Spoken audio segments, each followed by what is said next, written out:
Dread it, run from it, destiny arrives all of a sudden.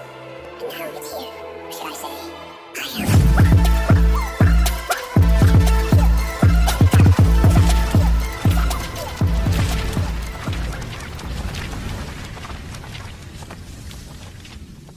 Halo, apa kabar semuanya? Jumpa lagi bareng Dongker.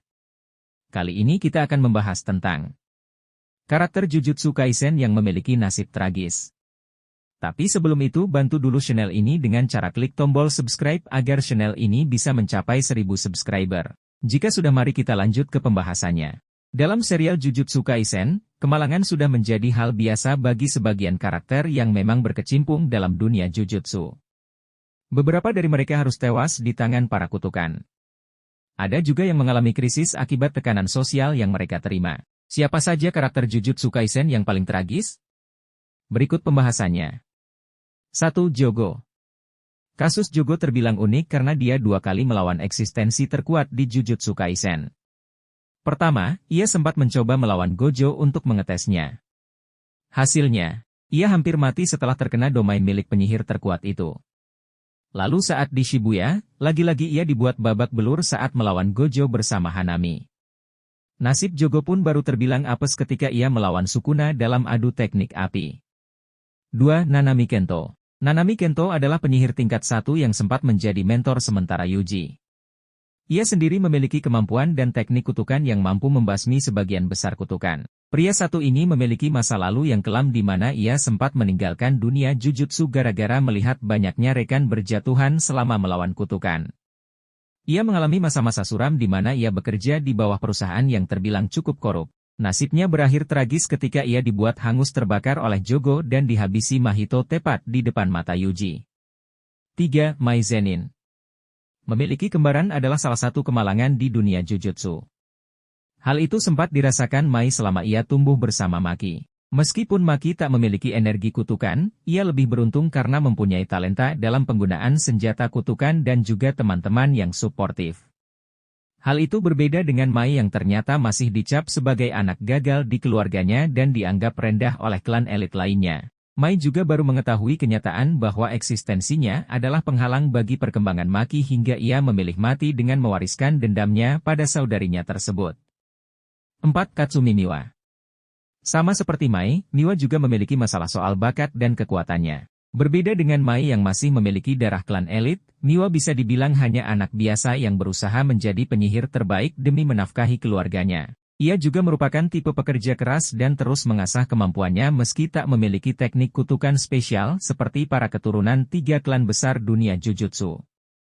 Sayangnya, Miwa selalu berakhir kalah telak dalam berbagai pertempuran dan hampir tewas jika tak dilindungi teman-temannya. Ia juga harus menghadapi kenyataan bahwa Kokichi yang selama ini menyukainya harus tewas di tangan Mahito. 5. Kokichi Muta. Dari semua siswa Kyoto, tampaknya hanya Kokichi alias Mechamaru yang memiliki nasib tragis sejak awal.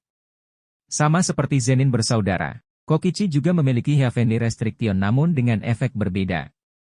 Ia memiliki pasokan energi kutukan yang melimpah namun ditebus dengan tubuh fisik lemah yang cacat. Saking lemahnya, cahaya bulan pun masih bisa menyakiti kulitnya. Oleh karena itu, Kokichi menggunakan Mechamaru sebagai pengganti dirinya saat berinteraksi. Ia pun rela menggunakan segala cara termasuk menjadi informan bagi kelompok Kenjaku agar bisa disembuhkan. Sayangnya, Kokichi justru harus meregang nyawa tak lama setelah mendapat tubuh sempurna akibat pertarungannya melawan Mahito. 6. Itadori Yuji. Sejak kecil, Yuji diasuh oleh kakeknya karena ayahnya pergi entah kemana sedangkan ibunya sendiri mulai diketahui adalah wadah Kenjaku. Awalnya kehidupan Yuji terbilang normal sampai pada momen di mana ia terpaksa menelan jari Sukuna demi menyelamatkan Megumi dan 2 kakak kelasnya. Sayangnya, Yuji langsung divonis hukuman mati dan baru mendapat penundaan setelah ia diputuskan untuk mencari semua jari Sukuna dan baru dieksekusi agar Raja Kutukan itu lenyap seketika.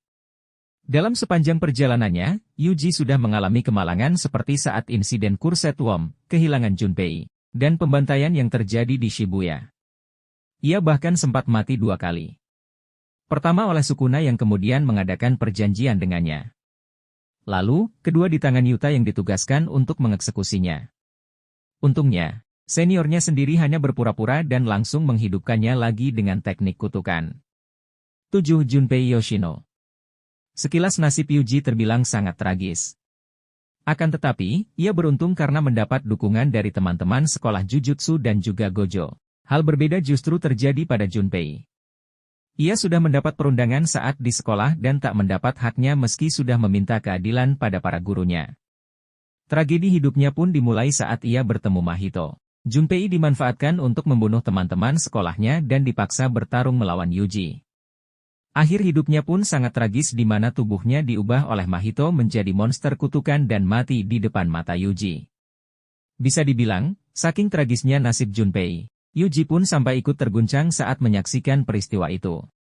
Jika kalian suka dengan pembahasan seperti ini jangan lupa tinggalkan like, komen, dan subscribe-nya. Sekian dari saya dan sampai jumpa di video-video berikutnya.